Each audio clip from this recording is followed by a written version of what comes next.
Okay.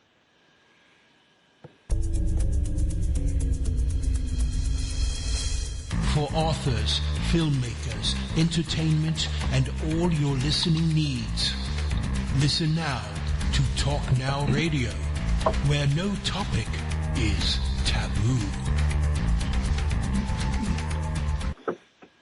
Hello, everyone. Welcome to Talk Now Radio, listener-supported radio, where no topic is taboo, and your support helps keep us that way, since it helps keep us censorship-free. Today, we're going to be interviewing Jeanette Raymond about her book, Now You Want Me, Now You Don't. And before we get into that, I'd like to remind everybody that the call-in number is 832-632-7904. I'd like to remind everybody that because this is Skype and the way it functions, if a call comes in, I'm going to answer the call and just wait until the guest is through speaking to actually call you in, because Skype don't have a hold feature. So if I answer the phone or the deal and you hear her talking, just wait till we get a pause and I'll cue you in. If you'd like to learn more about Janet, you can go to www.JeanetteRaymond.com. And she has more information about what she does and about her books there. So, Jeanette, how are you doing today? I'm doing very well and delighted to be speaking with you. Well, I'm very happy to be speaking with you tonight, too. I did notice you mentioned in your email that you'd help people would participate and ask questions, and I hope that they do. But I wanted to be honest with you up front. This show is listened to mostly in the archive. So okay. You may get calls, you may not. It's a... I guess 50-50 chance or luck of the draw, you might call it. Well, we'll just take it as it comes. So now, I would take it from what I've read about your book in the description that this is a book about anger management and perhaps some other emotional, tips, I guess you could call it. But before we go into it, why don't you let everybody know real quick a little something about yourself and what got you interested in writing about this particular topic? Okay, so I'm a licensed psychologist in Los Angeles, and I work with individuals, couples, and families. And the thing that got me interested in writing this book was two things. First of all, I would find, young men and women coming to me and saying that they have partners that they can't feel close to, that they're not satisfied with their relationships, and they really don't understand it because they're doing everything right and they don't can't figure out what's wrong with their partner. So the message I was getting was that there's a problem with intimacy. People are afraid of getting close emotionally because, they think they might get wiped out, taken over, they feel weak, they feel needy, and all those kinds of things. And the second thing that made me write this book was when I saw somebody in my office, I would sense that when I said something nice to them or I saw something that they didn't see, a little bit of intimacy there, they would get frightened. So the very people that are saying they want to be close with their partners have problems tolerating it themselves. So I thought it would be great to write a book where I showed what it's like to be in therapy and you see both sides of the partnership dance. The one who's having the intimacy fears and the one who's trying to get close. And that's what I did. I wrote this book for couples who want to find that, closeness again, that connection, that special thing that they thought they once had where they felt like soulmates and they think they lost it. The thing is they never really had it. They were working on the ideal person in their mind. They were not seeing the real human being. And, I wanted people to see what it's like to be in the therapy because I'm giving the character Rick, advice on how to understand his wife when she keeps pushing him away because he was doing the same thing to me. Okay. I was just thinking one of the first things I heard you say was how people would come to you and tell you about how to solve the problems with their mate. Yes. This here sticks out like a sore thumb because it deals little with how to solve their own problems, which may be what their mate's reacting to. Absolutely, yes. You hit the nail on the head. Because sometimes when we have a problem with someone else, it means we haven't worked out our own issues on exactly the same problem.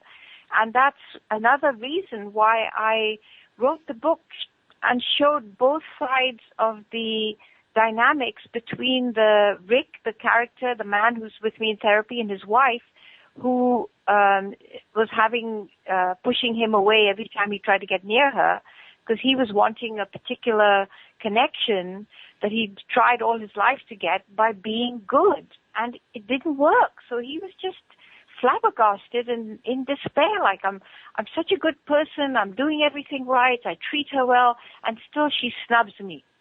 Right. And that leads to the next observation I made during all of that is the idea, because I've been married 30 years. And God knows me and my wife, we've had our rough spell. I don't think there's a couple been married 30 years who hasn't. Exactly. But one of the things that I noticed had always been happening, and, because I've had brothers and sisters and other family members married as well. And a lot of them make the same thing that me and my wife did, and I think it's very common in the world, is we have an ideal picture in our mind of what a mate is. And then your mate has the same picture in her mind, or has her own picture, in other words, and it doesn't always match each other's. And then people spend the first several years trying to make their mate look like that ideal that they got in their picture in their mind of, and the other partner's doing it back to them, and it creates a clash. Is that by any chance covered in your book as well? Yes, it's a very, very good observation, Royce, and your experience really speaks for itself, and thank you for putting it in a way that I'm sure everybody else can identify with. I cover that very strictly in the book because Rick, the male character, his dad cheated on his mother when he was little, and he knew about it, but his mother pretended not to. And so he tried to take care of his mom, be the good boy, take care of his mom, take care of his sister, make up for what his dad had taken away from them. And in the meantime, his wife that he met later on, Christy, she felt that her parents never saw her as something valuable. So she tried to be the good girl, the perfect girl, because if you're an angel and if you're good and if you never make any trouble, you do everything right, surely my parents will love me and find a place for me. So both of them were trying to do the same thing, and when they eventually met up, they found that this one thing they wanted in the other person, which was a laser focus of interest and attraction and attention, like they were suddenly good enough. Someone in the world saw them as good enough, attractive enough, tasty enough, whatever you want to call it, and it made them bond. But they were doing it, as you said, based on this ideal that they had from childhood about what a relationship should be like. But it was kind of fantasy land. So once they started their lives together and they had a little kid and things became more down to earth and realistic, they started to get in touch with their fear of not having that ideal last forever.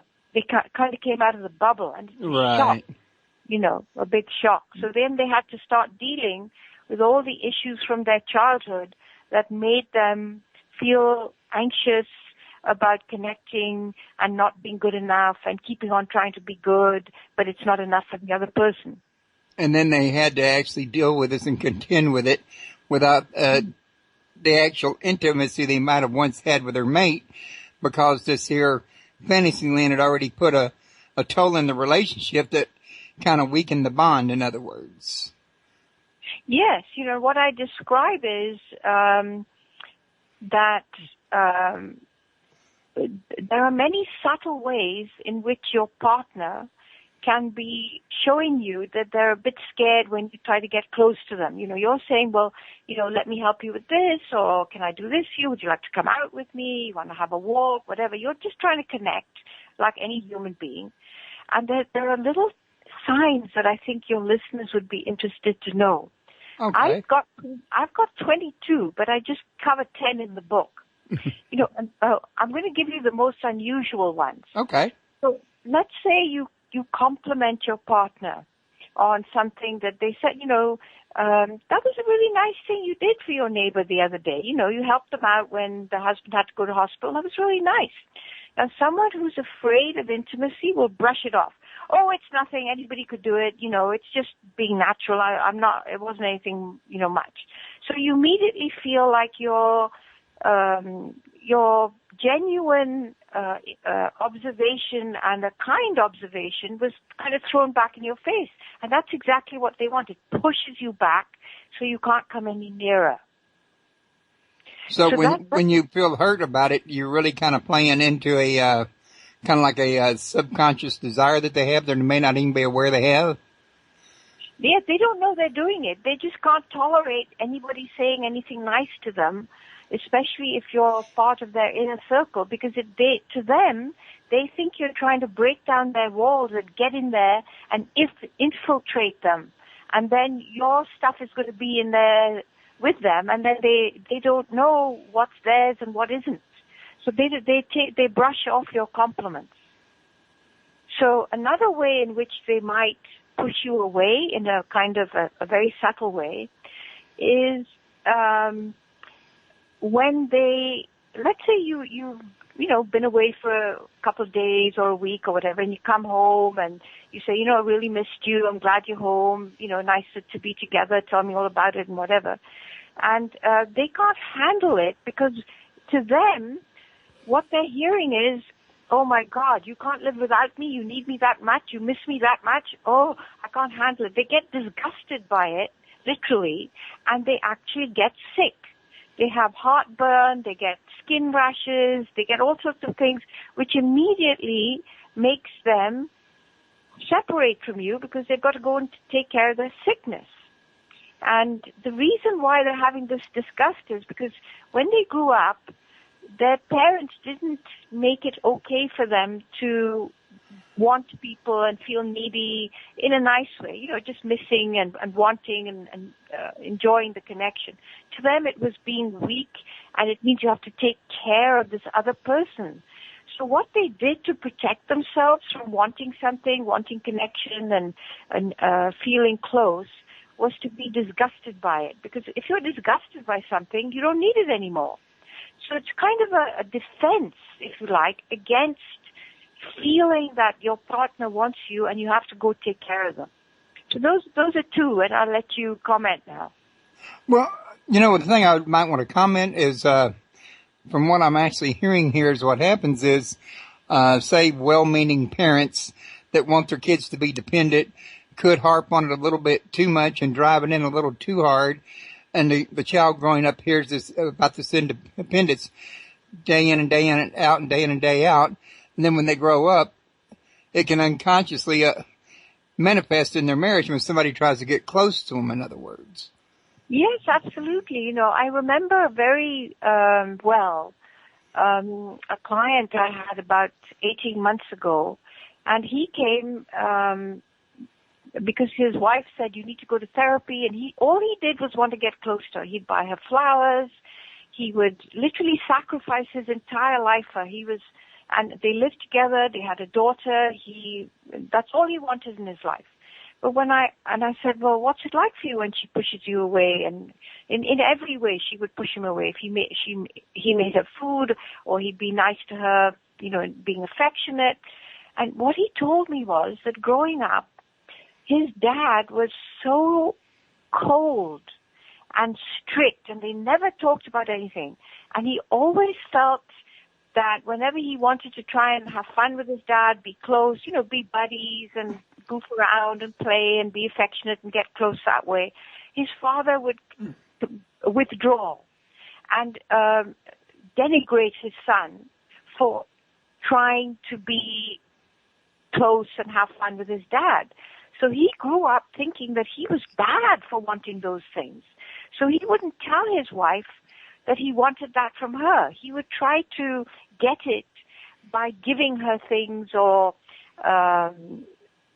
making her things, giving her, spending all his money on her in the hope that she would like his actions, so then she might, sit with him and let him put his arm around her or give her a hug, or go for a walk together or enjoy a movie or whatever it was. And this is how it happens. It's so sad. And he couldn't tolerate me being nice to him in the office. And I said, I can see how upset this is. I can see how hard you try. I can see how desperate you are to get through to your wife. And of course he said, well, she wants everybody else but not me. She'll talk to another person on the phone, but when I want to talk to her, she says she hasn't got time.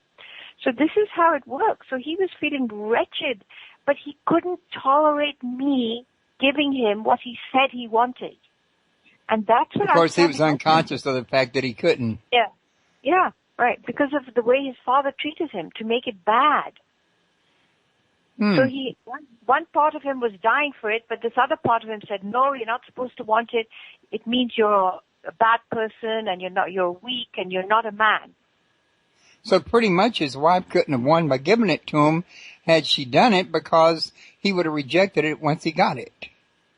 Well, probably, and that's what I was trying to show him, that when she did make an overture, when she did want to talk to him about, like her sister had cancer, for example, and when she wanted to talk to him about that, he couldn't tolerate her talking about it. He just wanted to go fix the problem so then he could have her all to himself. So he didn't want her the way she was. He just wanted her without anything else in her life, so he could kind of swallow her up, and then she'd be with him forever, and then he would never have to feel needy. And this is what I talk about in the book, that men want the closeness and the feeling like they're valuable and special and so on. Not that women don't, but in my professional experience, I find that the men want it much, much more than the women, and that's what they come for, to therapy. And what I find is that the women, if they come to therapy, they want their men to be good little boys. You just do as you're told. Be a good boy. Do what you're supposed to do, and that's what they want. They don't tell me ever that they want closeness. Yes, they want sex, but that's part of, their biological need, and they want to know that the man still finds them attractive. But they don't seem to want the emotional closeness, which is counterintuitive. So, a lot of this here would probably then go back to a couple really should get to know themselves before they try to get married or get attached to each other. Well, that would be ideal if life could allow that to take its course, because some people only find out by making mistakes and having crises, because otherwise they don't feel the need to learn anything about themselves. Because they think everything's all right. They don't even know they have a problem. Exactly, yes. But it would be wonderful if people could understand when they start having troubles in their relationships, that the earlier they work on the issues, the better. Because what they're doing is reliving their childhood traumas, small ones, big ones, whatever. We all have them. We've all been wounded as children in some way or another, and some of them are still open wounds, And then when you're not addressing them in your relationship, you get salt poured in them, and then you put a scab over it and you say, don't come anywhere near it. So you can't touch it, And then it becomes impossible to have a relationship. Well, I'm sorry, I didn't mean to interrupt you. I didn't know you were 6 minutes to speak. No, please, Royce. No, I was just wondering, do you think that perhaps men, what was I going to say?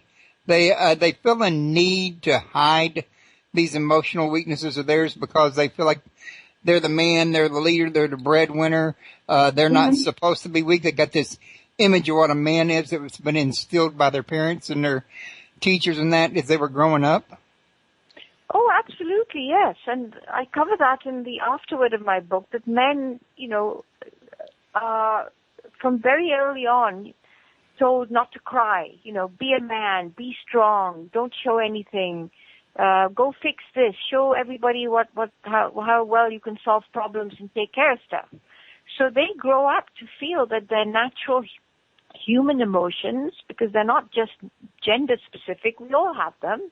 We all want to feel loved and valued and special and important and attractive and all those things. Yes, like you said, it kind of goes under the radar. But what I find is that once they become adults and they form romantic attachments, those needs suddenly become highlighted. They come to the top of the surface, so to speak. Now it's okay for me to have them, because if I find someone that I can settle down with, then it's okay for them to meet my needs, because that's what we should do. I don't have to be the strong person all the time. But they try to get the woman by showing all the things that we just said, being strong and pretending that you don't have any needs and so on.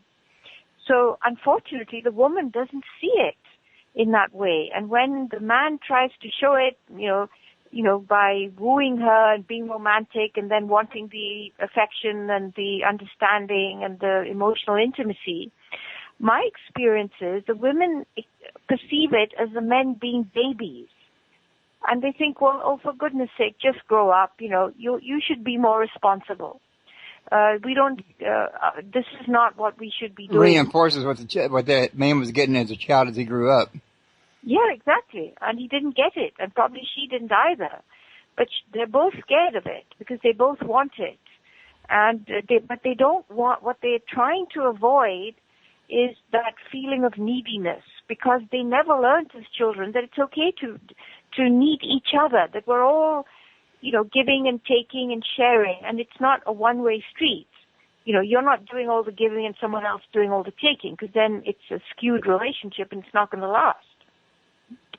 So, but they've never learned that. They just learned that women are supposed to take care of, the cooking and the housework and taking care of people's needs, and if they're sick, and, being the good angel, if you like. And the men are told you've got to be strong and the fixer-upper, the problem solver, you make everything okay in the big bad world, and the woman makes everything okay in the small world of the home. But they're still human, and they do need each other emotionally, because if you're not secure in your attachment, then you're going to have all sorts of anxiety issues. You're going to get sick. You're going to have anger problems. You're going to have stress that makes you sick. It can come out in different ways. You can lose your hair. You can have, irritable bowel syndrome. You can get skin breakouts. You can get all sorts of, migraines, headache, low back pain, all that kind of thing, because your stress level is directly related to your emotional security. And in the end, a lot of this here goes back to security. Each one of them needs to feel secure in the marriage and secure with each other. And for various reasons, they're unable to meet in the middle on that one. Well, it's kind of like if you're hungry and I'm hungry, we both want food. So if we don't have any to give, we both have to stay hungry. So we get angry with each other, hoping that the other one will give the food, but they don't have any to give. So they both get angry, and they're both clawing at each other to get the food. But neither of them have any. Right. Well, going down the path they're going at right now, from what you're seeing, isn't there also another clear and present danger of couples never really truly getting to know each other in the lifetime that they lived out their life in?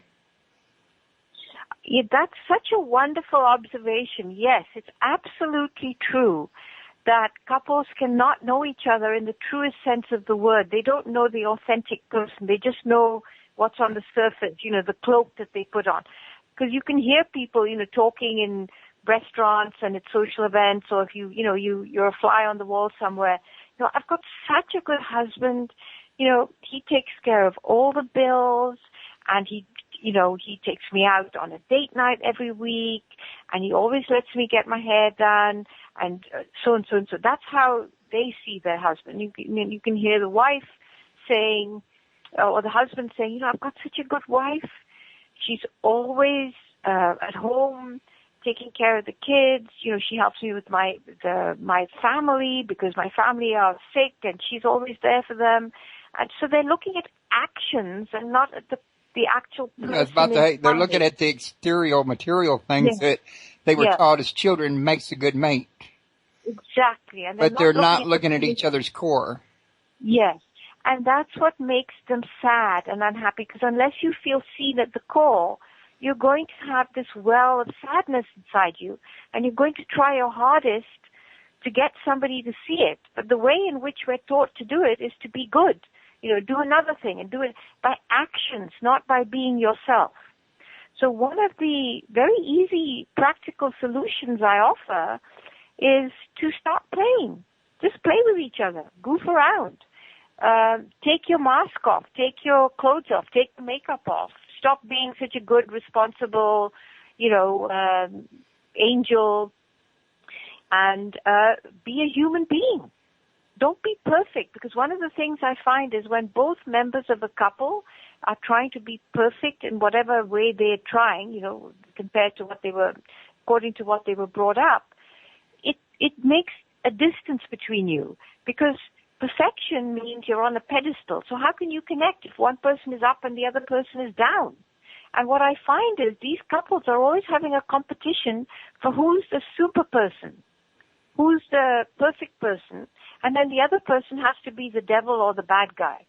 So they're always misaligned, and they're always competing for Mr. and Mrs. Superman. It's not a relationship. And they're also competing for rulership of the house in many cases, which that's an unbalanced relationship to begin with. If either one party has more control than the other, there's no balance, in other words. Yes, but some people choose to let that happen because they don't want to participate on an equal footing. And this is, again, one of the signs, if you like, where people are scared of emotional intimacy. Because in order to be intimate, you have to be on an equal playing field. There's no person who's better than the other. You're not cleverer. It's not that, you can do something better than the other. It's not that kind of relationship. It's being equal in terms of participating and taking responsibility for making that relationship tick over through the good and the bad and, the humps that, as you described, we all go through in life. That's part of having a relationship. And what I find is that people who don't want to do that have problems because they go into roles.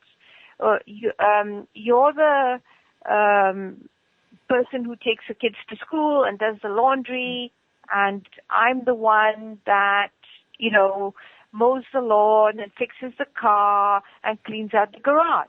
But they never do anything together as a couple. And housework is just one of them. It could be anything. It could be going for a walk. It could be going swimming. It could be skiing, anything. They never do anything together. It could be just grocery shopping. Yeah, exactly. Absolutely. And in fact, one of the little tips I'm giving my character Rick in the book is that when Christy comes home for the shopping, and let's say she's brought home some bread, what I advise Rick to do is talk about, this bread reminds me of when I was young, and we used to make these sandwiches and go on picnics, and it was the only time my family was really like a happy unit when we were all together planning picnics for Labor Day or, Memorial Day or whatever.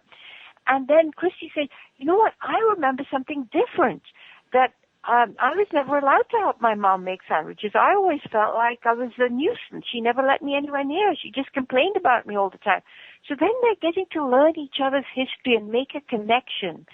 And that is what intimacy is about. It's being naked with your emotions so that you're talking from the moment, not planning it and judging it and censoring it and, being calculated about it. It's being in the moment together, doing something together, and you create something new between you.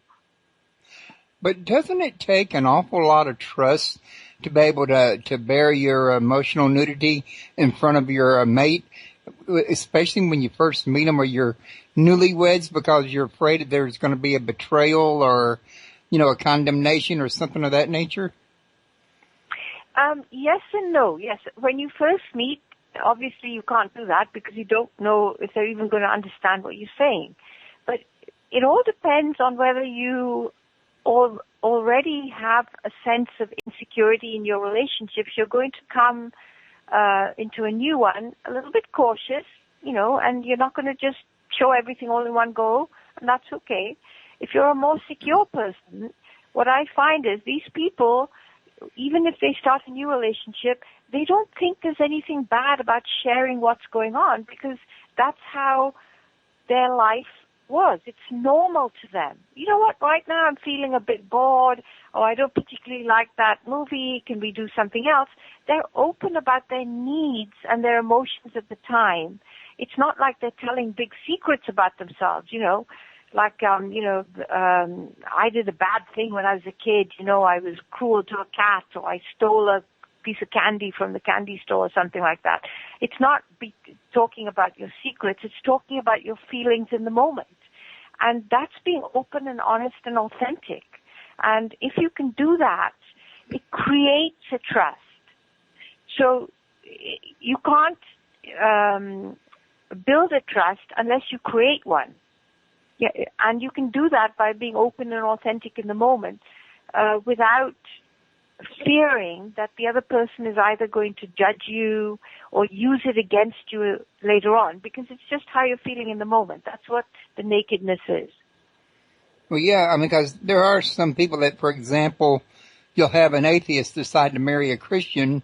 He's going to have an automatic thing up front that, well, if she finds out I'm not a Christian, she's going to, look down on me, in other words. And there's, if a person's one's a nudist and one's not a nudist, or I'm just saying it could be anything, in other words, that can create these type of barriers. It could, but I think what I'm saying is that let's take your example of an atheist and a Christian. When they meet, and let's say they're, going for a walk on the beach, they talk about how they feel walking on the beach together, and where their religious beliefs are less important than what's happening between them in the moment. Whether the sand is too hot, or there's a glare in their eye, or they like the sea breeze, or something like that. And when you do that, a tolerance level begins to well up inside each one that they can incorporate and include these beliefs, that they don't become the barriers they would otherwise be. Okay, I think I see what you're talking about. I just wanted to bring that up because, I know that it has been, an issue in some places before, like, Michael Raymond was an atheist, his wife was, Catholic, but you know what? Yeah. They were married till the day they died. Yes. They made it just fine. I'm sure they had their squabbles, but nobody ever knew about it. They like to do theirs in private, in other words. Yes, but I doubt that the religious beliefs would have been the source of their quarrels, because you see, if you're thinking about this person's an atheist and this person's a Catholic, we're not talking about the person, we're talking about a belief. So then you dehumanize and depersonalize them, and then you can't have a relationship. So that's a block. But if you think about it, this is a woman and that's a man, and, they have this kind of attractive qualities, or I like their smile, or I enjoy, eating Mexican food with them, or whatever it might be, then you build a connection based on the human being. There will always be certain beliefs, even if you had the same faith, right, that you're not going to agree 100% with. But we learn to be tolerant because we have that connection, we have that security, we have that emotional intimacy, because we feel loved as a human being, not judged on our beliefs. Which I noticed you was talking earlier about, walks on the beach, going to the restaurant, going grocery shopping.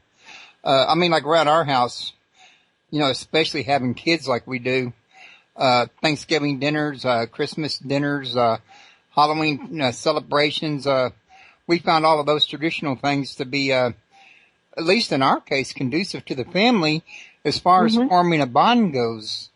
Yeah, absolutely.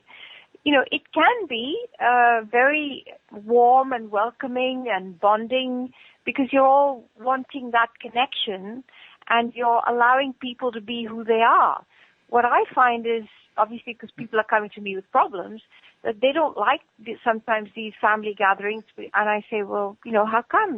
This is something nice. You want to celebrate. Well, when I go to my mother's house, she's always on my back about how, I didn't finish college, or I didn't marry the right guy, or I'm not making enough money, or whatever. So they don't want to go because they feel like they're going to get judged and criticized. So it becomes something that brings up anxiety and stress instead of connection. So they've already shut the door. That leads to another interesting question. Does your book, since it does help people that's in a, say, like a marital relationship, learn to know each other better, learn to get along better, and enhance the relationship, would that same book, using the same principles, apply to people that are not married, like kids and their parents after they're grown that have a situation like what you were describing, or even coworkers that could have problems getting along? Couldn't the same general rules be applied universally, in other words? Yes, it could, in terms of, parents and children and siblings and families and personal relationships. It's a little bit different with colleagues because you're not necessarily trying to be emotionally close to them. That's an interesting point. Yeah, you might want to get to know them better, and yes, then the rules apply. But sometimes we need to have boundaries that exclude that. Because again, if you get too close with your colleagues, sometimes it can make more trouble than it's worth. But the opposite is also true. I've worked with people in management where they have such rigid boundaries between, the different levels of work that people are doing, and they don't treat them as human beings. They just look at their output and how many hours they've put in and what value it brings to the company in terms of dollars. But they're not looking at them as human beings. And what I found is when I help the managers to communicate with their workers on a human level, and they get to know each other, there's some self-disclosure, there's some element of closeness, because you're valuing the person, not the job that they're doing. It's immensely rewarding, and it enriches everybody's lives. And it probably increases job performance because these people are now happy to be doing their work. They're happy to go see their boss every day, and they're looking forward to a bright day at work, in other words. Yeah, and they feel cared for as human beings as well as workers. And it does make a big difference. Now, you was talking about these barriers that, that people put up, these blocks. Yeah. These kind of blocks, though, on an intimate type relationship are something that the couple, they really should try to avoid any kind of blocks or too many blocks at all, shouldn't they? Well, the thing is, all the ones that I've talk about in the book, I give 10 ones that are unusual because other ones people might know. But the thing is, they're using them for a defensive purpose. So if you just tell somebody not to do it, it's like saying, open your house and let all the thieves come in and loot you, because that's how it feels to them. So what they're trying to do is avoid somebody getting close to them because they don't believe that their intentions are good. Because when they were little, they were criticized, they were made to feel bad, they were made to feel nuisances or, pests or whatever. So they grew up thinking that whatever the human part of them was smelly and yucky and bad and nobody would want it. So I'm going to be an angel and show you how good I can be. So they put on this persona. It's not their real self. It's what we call their false self. And that's what the people fall for. And then they realize, oh, there's somebody else behind that. But it's all the stuff that people apparently don't like. But it isn't true. They do like it. But they believe they don't because they were made to feel that as kids.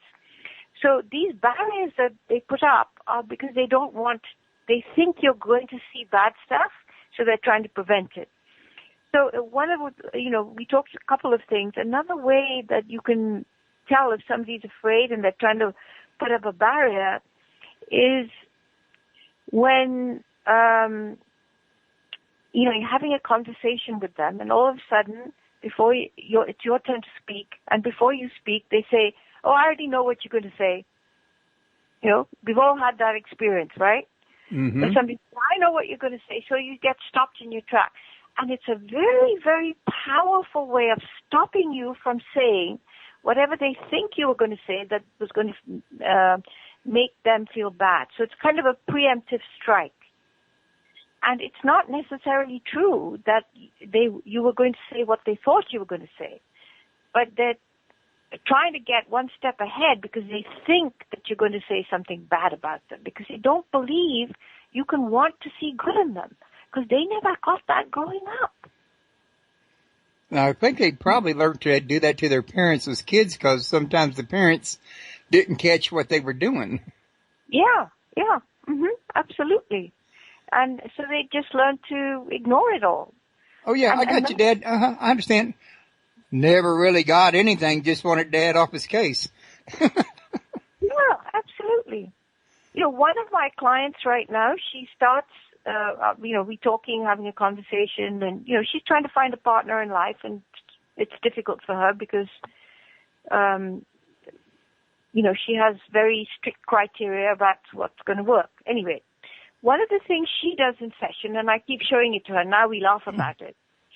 If I make a comment or I reflect back, something she said to me, she starts off by saying no.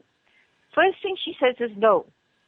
And then she goes on and says, she expands on whatever it is. And I've shown her that this is her way of telling me, you're trying to get too close to me and you're seeing stuff about me that's making me uncomfortable, so I'm going to block you.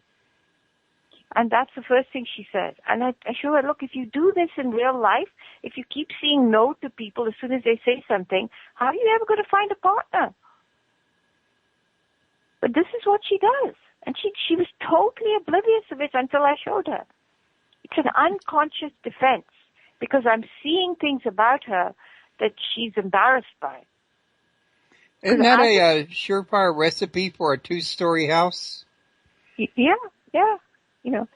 When she was a kid, her parents focused on her younger sister because her younger sister had more difficulties in doing things in life, and my client, was a whiz, and she could do everything on her own. So now I'm seeing things in her that her parents never saw. So it's almost like she's that little kid inside her, and all the good stuff about her that we find cute in kids. When I talk about it to her as an adult, she's getting embarrassed, and so when other people see it, adults around her, she can't tolerate it, and she just shuts it down. So she's putting an obstacle in her own way of making a connection with someone and having a relationship. Sabotaging her own relationship, which I think is, from what I've heard other people say to me, is a very common trait amongst many couples. Yeah, it is. And they don't know, it's unconscious. And that's why in the therapy situation, my job is to point it out. And it's very hard for them to take it, it's shocking to them. Absolutely shocking. And they don't believe it at first. Yeah, she said, I heard myself, but how could I possibly do that? I'm in control of my life. I know exactly what I'm doing. I plan every second of my life to the nth degree. How could I possibly be doing this and not even know?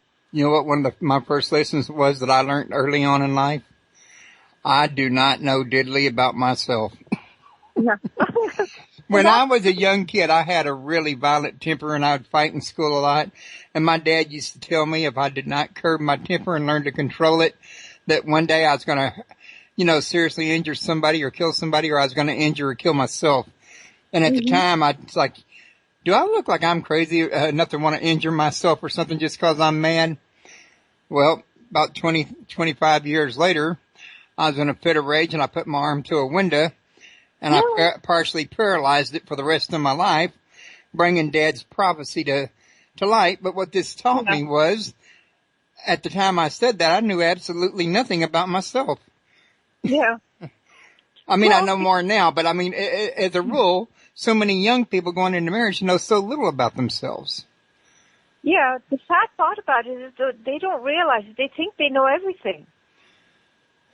And, you know, what I find in therapy is that as they start to learn more things about themselves, they're not always able to tolerate it because it hits that raw nerve of, you know, I'm perfect and I know everything and it's my partner that's at fault, not me.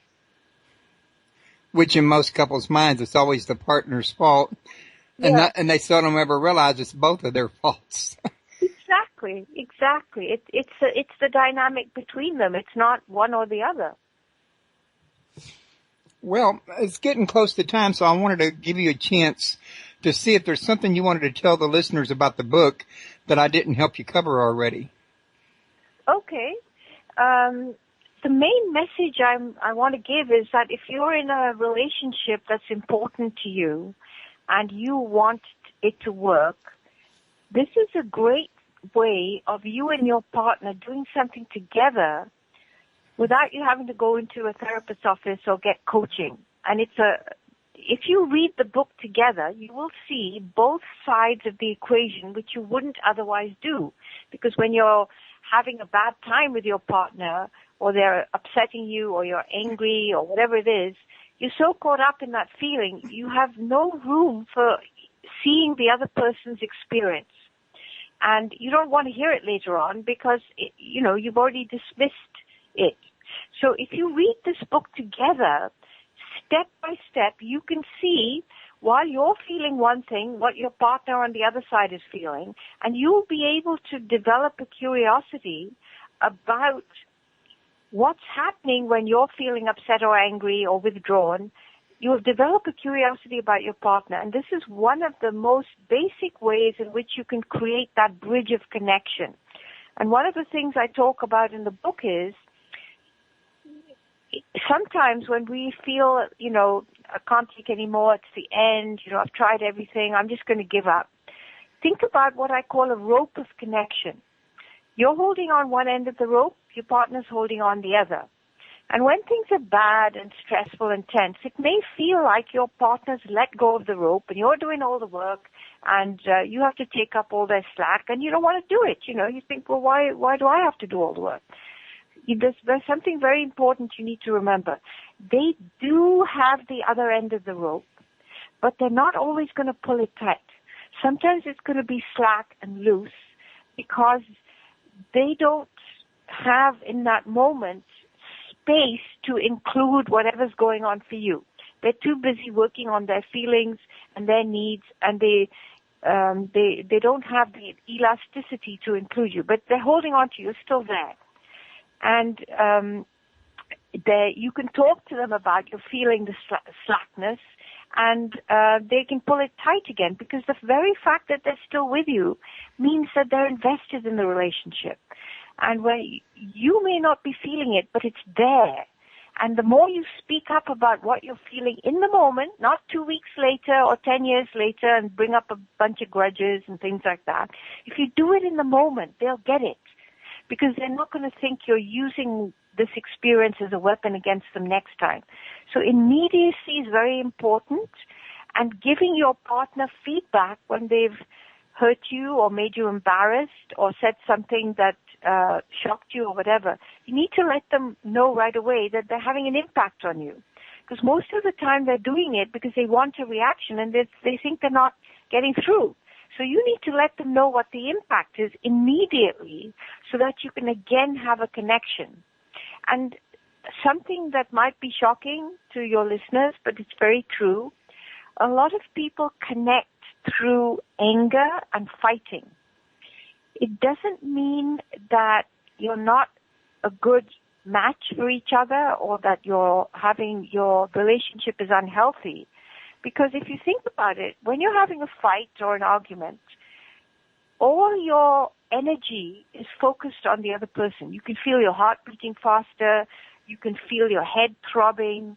You might make a fist with your hand or whatever. You're totally invested in putting your case across, and so is the other person. And that might be one of the ways, not the only way, but one of the ways in which you as a couple feel connected. And I often find this, with couples, that after they stop fighting because we've kind of worked on their boundary issues, they come and tell me, they're bored and they don't feel connected anymore. And they start fighting again, and then they feel better. They don't like to fight, but they feel connected. So connection is not always about warm and fuzzy. It's sometimes about fighting. But at least if you acknowledge it, then you can talk about what's so scary about the other person knowing you. That's the main thing. What are you so scared of? And if you can share that, then you can create boundaries that allow you to say no thank you when you're full up and yes please when you want some more. I have actually seen people like what you described that this seems to be the only way they can keep their marriage going is, when they're fighting and they can't seem to go very long without it. It's a very, I don't know, strange thing, but it does happen. Yeah, go ahead. No, it's not strange. It's just they don't feel that physical sense of connection unless they're fighting because, the adrenaline isn't going. And they can't feel that investment. If somebody's sitting there quietly and reading a book or just putting an arm around them or holding their hand, it doesn't feel as intense as a fight because every part of your body, every pore in your body is involved in that. And it mainly works for people who didn't get a reaction from their parents when they were growing up. So they had to poke them and have a fight, and then they got their parents' attention. So they've learned that this is the way they get that exciting feeling, despite its discomfort. Would that be anything like the child that, say, for example, doesn't feel like his mother's giving him the kind of attention he thinks he needs? And who knows, maybe she's on the computer a lot, on the phone a lot, watching TV and unaware to herself, maybe even isn't giving him the kind of attention she should. So he goes back there and acts out by turning off the TV or computer. Yeah. And, he's poking her, getting a reaction out of her. Yes, absolutely. Yes. It's absolutely right. And some attention, even if it's negative, is better than feeling invisible. So then when a person isn't getting yelled at or whatever, they don't feel like they got your attention, so they're going to make you yell to make sure they got your attention. Yes. They can either do it that way or the way I've described in the book which is what I find with couples who've been brought up without feeling close to anybody, is they try to be martyrs. Who's going to be the martyr and who's going to be the Joan of Arc and the saint? Because that person deserves the attention and the love and the, sympathy and compassion and everything else. So they have a competition about who's the devil and who's the angel. And of course, that includes fighting. And of course, what they don't know is each other takes turns being each. Sometimes I'm the devil, sometimes I'm the angel. Yes, exactly. And that's the sad part about it, is because trying to be something you're not prevents the connection on the authentic level. And therein is where the true love lies, is with the authenticity. Yeah. Yes, absolutely. Okay, well, real quick, do you have any workshops or forums or groups that you do with people about this kind of stuff? Well, I don't at the moment, but I would be, I'm looking into it, and when I do, I would love to have a group for men on how to get connected with their wives, because I think that's there's a lot of interest in that there, and I'd love to do couples workshop on helping them listen and understand one another, because that's a pretty, difficult thing to do. And maybe I'll do some online, but right now I'm just doing it on a one-to-one basis. Okay.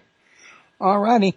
Once again, folks, her website's www.jeanetteray, drjeanettraymond.com. And you can also find her description right below the chat room and her link to her book at Amazon. And if you're going to buy the book, you're interested in it, you like it, please click on it from my site because I do get a commission for that. And of course it helps support the site and the radio show, and again goes towards keeping the censorship free. Whereas if you go straight to Amazon, I don't get no commission. So just kind of bear that in mind. Was there any last minute thoughts you wanted to give us on that one, Dr. Janet? Or Jeanette, yeah. I mean. That's fine. That's okay. The site to go to is the site of the book, NowYouWantMeNowYouDon't.com. That's for the book site. And there are lots of videos on there and other interviews I've done. And one page you might find very interesting on that site is intimacy problems. And I've actually given the list of the 7 top ones and how they impede your relationship. So, your listeners might find that very interesting. And there are excerpts of the book on that site, NowYouWantMeNowYouDon't.com. All righty. Well, with that one there, it's come up on the hour. I guess we can call this one a wrap. I want to thank everybody for attending. And don't forget, tomorrow I'm going to be live at Revolution Radio, my every Thursday slot over there. And let me see who the guest is going to be. I should have had that already opened up. It's going to be Who's Controlling America's Perception of Reality with Dan Willis. It's going to be a 2-hour show from 1 p.m. to 3 p.m. Central Time. I'm not sure what that is in everybody else's time zone. With that, good night, everybody. Thank you all for coming. Thank you for participating. And I hope to see you next show. Thank you, Royce. And thank you, Dr. Jeanette.